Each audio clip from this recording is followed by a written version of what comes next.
Hello, my name is Brother Sean, and the subject of our short video today is about the Easter people and the FODs. The FODs, yeah, the FODs.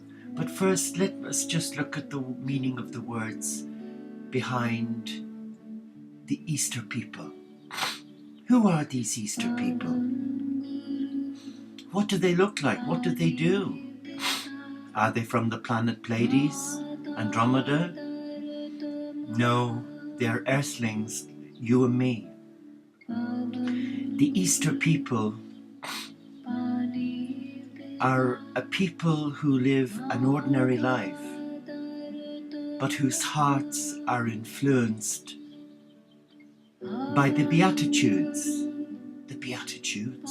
Yes, the Beatitudes. The gifts that God, a loving Father, Mother, gave to us in their Son Jesus on his Sermon on the Mount. And you're familiar with it, I'm sure. But the Easter people are something more. They're a people of integrity, a people who don't get embroiled in scams, slander, all forms of evil gossip or corruption. They're distant from that, because in their hearts they are pacifists. Yes, they're pacifists. They are lovers and makers of peace. And the Easter people are recognized by their qualities, their serenity, a calmness, a dignity, a pleasant disposition. And all of these attributes are all linked. Yes, they're all linked into that inner core found in their heart. And when they surrendered their heart to the Supreme, to a loving Father, Mother, God, they were given a multitude of gifts, blessings, tools to equip them to live a simpler life and do the ordinary things extraordinarily well. Not to seek the adulation of peers, not to try and hoodwink and impress politicians, not to crave notoriety, but to get stuck in. This is my understanding of what the meaning of the words Easter people mean for me. They are a blessing in your life because they change you. The aura that they have, the charisma, it has an influence on you as a person. And you must admit that if you've been to a party or a gathering of people and you find that there are people who are all special, but one or two usually stand out in the crowd, don't they? So what is it that enables them to stand out in the crowd? Is it the wonderful bouffant hairdo that they've had done by someone like Vidal Sassoon? Is it the wonderful outfit they're wearing from Gucci or Armani or Versace? Is it their jewelry? Their teeth, maybe they've been whitened and polished and capped. Unlike mine, which most of the time has fallen out from pyorrhea from nursing burn babies as a second-year student nurse in 72. What is it that draws you to them? What is it that makes them stand out? Got you thinking, haven't I?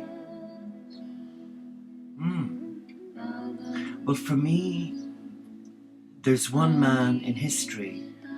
Well, there are several, but the first that's really stood out for me was the barefoot Galilean.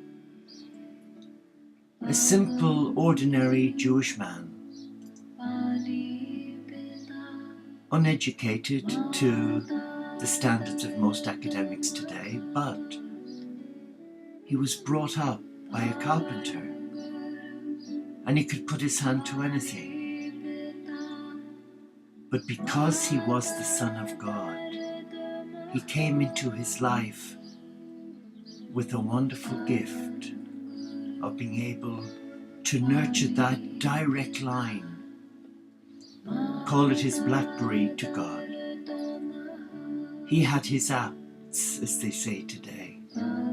He could press that button and immediately the heavenly messengers would be at his side.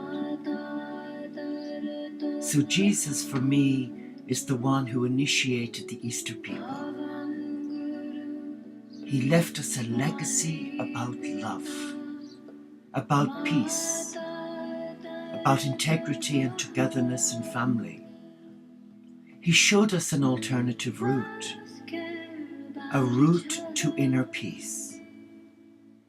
And that inner peace is so vitally important today, especially as we're bombarded with so many distractions and temptations.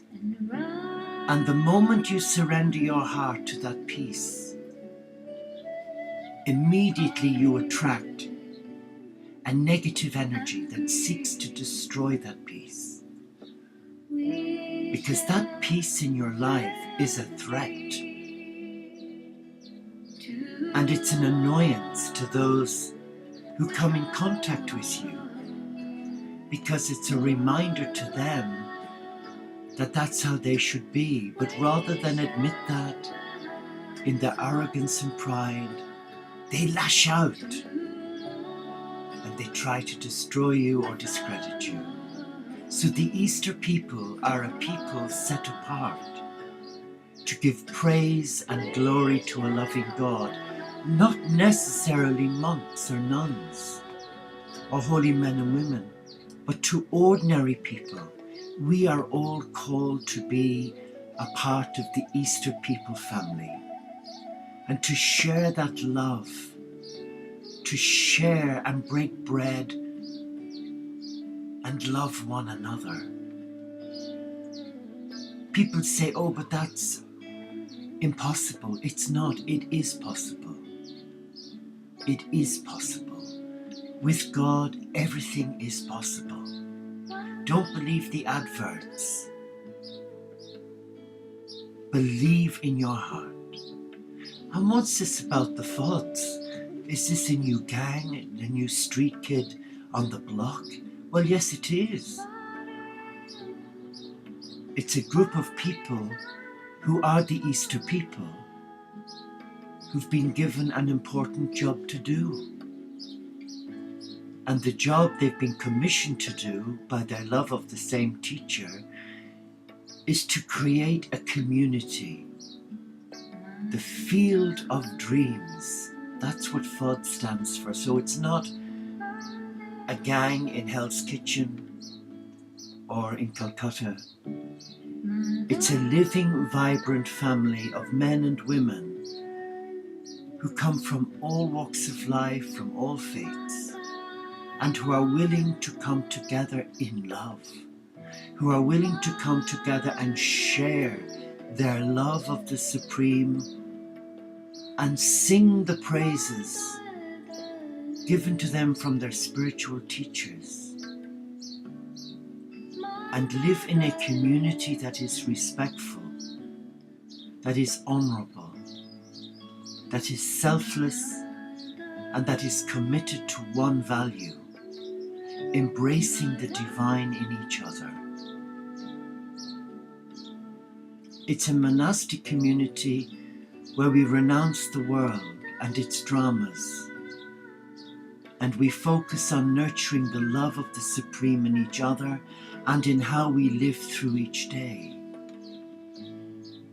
It's an eco-community. It's eco-sustainable, following in the footprints of Francis of Assisi.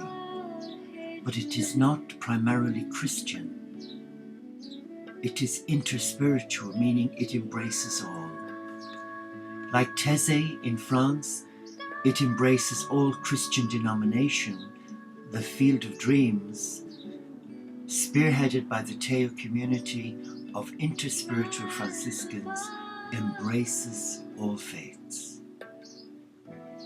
They are the Easter people, and their message is about peace. Their life, their living together, is a tangible expression from their hearts to the world that we are holding you in prayer, and we pray for peace, that all can come together in love and worship the Supreme.